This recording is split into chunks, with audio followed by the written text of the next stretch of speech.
Okay, home stretch. This is just gonna be a biface, refined biface. So I'm not gonna make a certain point type out of it. I'm just gonna try to get it smooth with no big step fractures in the middle, and try to smooth it out. I don't know how else to explain it, but you know, run some good flat flakes in the areas that look steppy, so that I can unstepify it, and then I'll offer it for sale. And at the same time, try not to thin it down too much because it will snap in half. Yeah. If I put too much effort into thinning it, it will snap in half. Like everything else. It's not just Dacite or Obsidian. Anything. You put way too much effort into thinning it, it will snap in half on you. You gotta back off. You gotta know when to back off and how to back off. Yeah, sometimes you just cannot take that one final flake. You gotta back off and not do that repair that you know you can, but it's kind of dicey. You just gotta say, no, I'm not gonna do that one repair or that one cosmetic flake. I'm not gonna do it. No.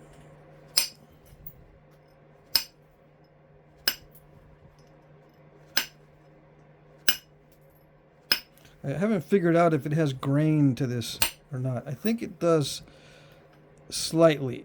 There is a slight difference in how it naps in certain directions, but not much. It's pretty consistent as far as I can tell. Yeah.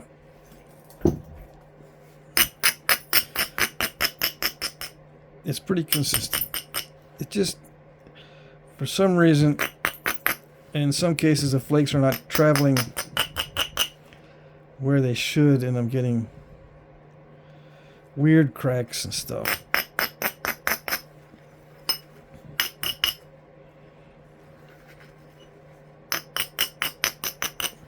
Yeah.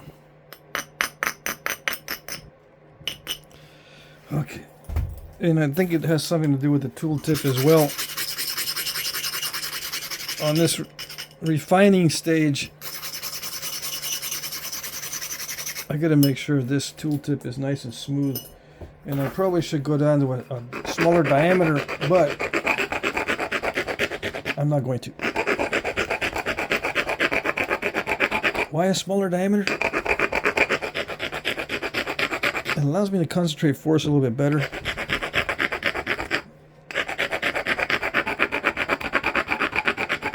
And it might yield longer and more narrow flakes.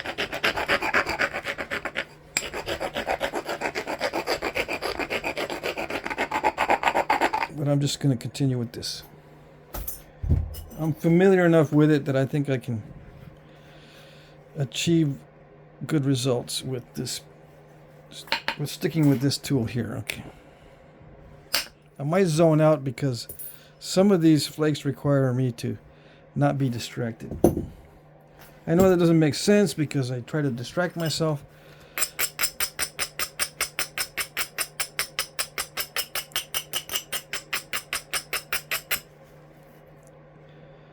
Yeah.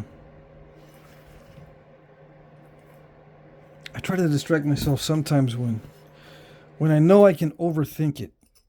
That's when I distract myself. But when I'm not trying to overthink it, I can go into the zone and just not say anything.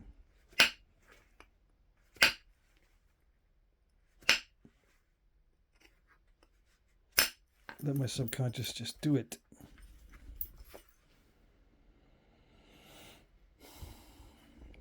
Or try to do it.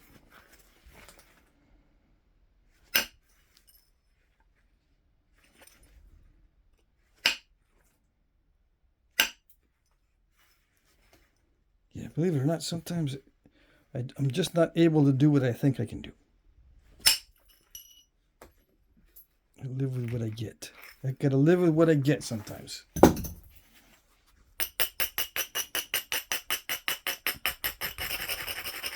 and go, yeah, that's it. That's it for my skill level.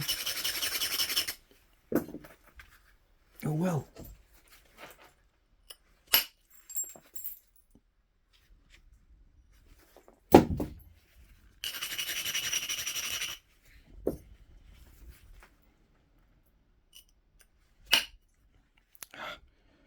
Okay, that's the way it's going to go.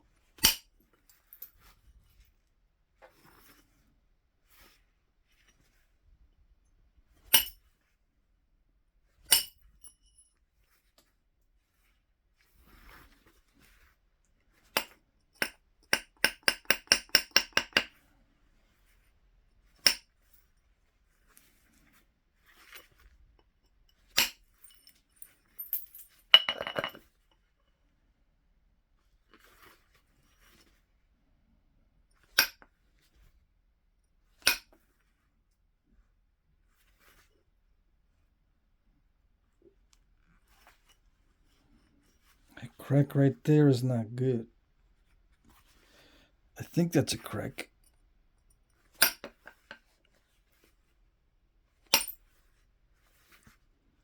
All right, it doesn't run deep, so it was not a crack. Okay.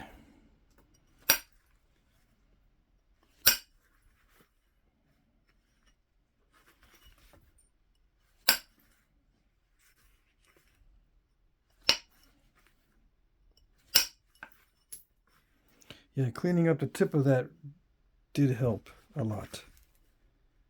Yeah. Feels a lot smoother. As far as flake removals, smooth tip, smooth flake removals. Funny how that works. Except that was not a smooth flake removal. Holy moly, just the opposite. That was the last strike right there. That's bad. Very bad. What the heck? It's the grain. Yeah, it might be the grain. That's right. It's the grain of the obsidian. Yeah, it's a good excuse right there. Yeah, you don't know. I could say it is and you don't even know. But yeah, this... All right, let's see. You don't know what I'm talking about? It's that. It's the incipient cracks that I put in. It's like a step fracture with a lot of other fractures in there. It's a crushed edge, basically. I'm not supposed to do that. And I was just talking about smooth flake removals. That's the opposite of a smooth flake removal. So now I got to make sure. I don't know. I'm getting weird results. Hold on. Which means that I'm reaching the limits of my thinning ability on this material.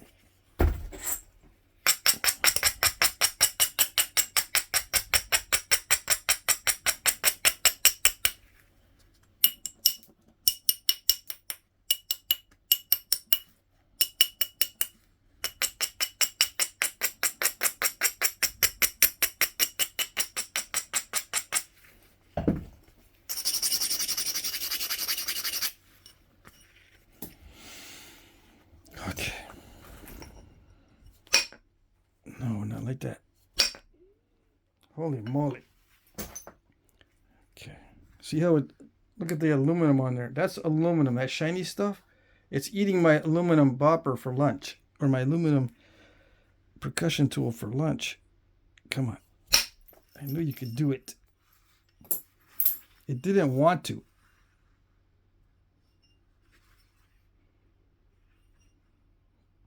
It's very stubborn.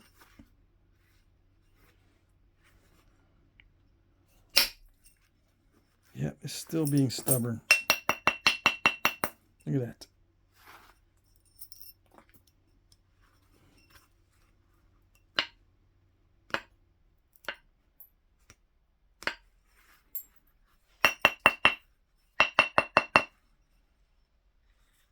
It knows where halfway is.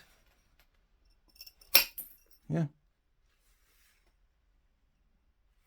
Okay. Yeah, I'm reaching the limits of my ability. All All right. When it starts to get all crackly, I got to back off a little bit and say, no, I'm not going to be able to thin it much more than that because it's starting to get all crackly. Oh, dang it.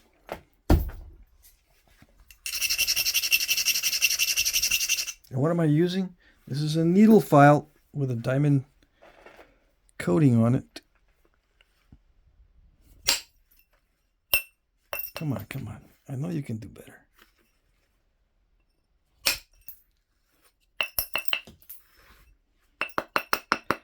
So how am I going to take care of that step fracture? Or that it's now a stack. I'm going to have to get it from the other side somehow. Or if I get lucky, I can come up through here. I don't know.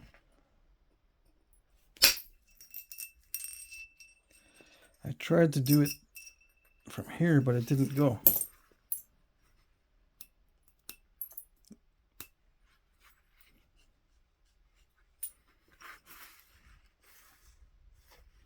All right.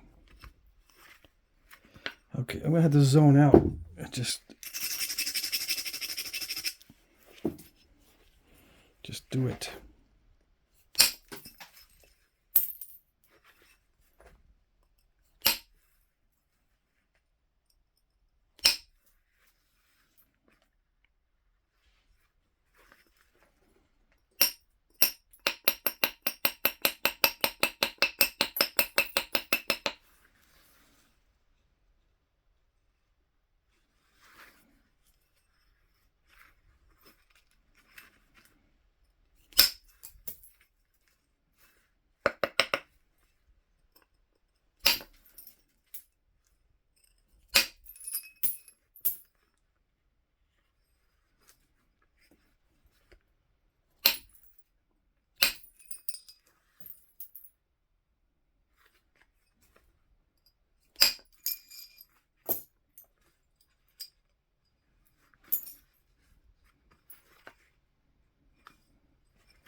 Alright, 28 minutes. I'm going to stop messing with it except for the getting rid of these grinding marks. I was thinking I could do some indirect percussion flakes, but I'm not going to mess with it. Nope. That's it. Call it good.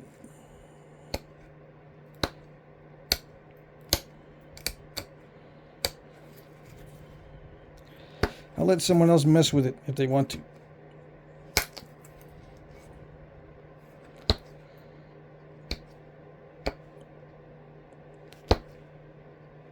Come on. Copper is not that great sometimes. It's annoying. See, it's eating the copper for lunch. See that copper deposited on there? No? You don't see it? It's right there. It's copper. It did not want to remove that. There it goes. See, the steel nail, the 16 penny nail wins.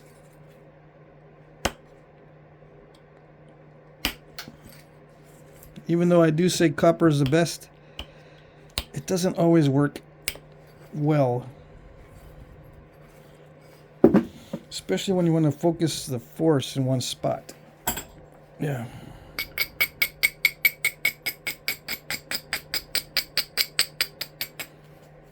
Is that the same with natural tools as well? Yes, it is the same. Well then, you can tell that they used a natural tool of a certain type to focus the energy on the spot. Well, you can notice that it can be done that way with a certain tool. But what you can't notice is it could have been made with another tool, because there's more than one way to make exactly the same flake.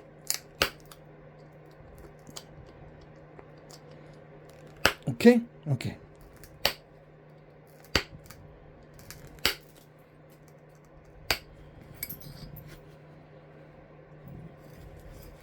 And you don't know if there was grain. Yeah. Could have been grain. What's grain? No, it's not like your breakfast cereal. The grain of the obsidian. There is grain. I'm finding out that it naps easier in one way. I don't know about this. This seemed pretty consistent. But in some obsidians, it's much easier to nap in one direction than another. Alright. I did my best on that without risking too much. I can risk more, but I don't want to. Yeah, I'm going to call it good. Yeah. I'm just going to call it good. It's 31 minutes. Henry's going to get mad if I go over the 30-minute mark anyway. So there it is. Finished up as good as I can get it without taking too much risk. I had to zone out even to get it thinned down as best I could. There's still a bunch of weirdness to it. And if I got it more narrow, that reminds me. If I made it more narrow, I can make it smoother. Okay. So it turned out to be 7.5 by 3. So 7 by 3. The elusive 7 by 3 is getting closer and closer to becoming a reality for me. You know, very thin 7 by 3.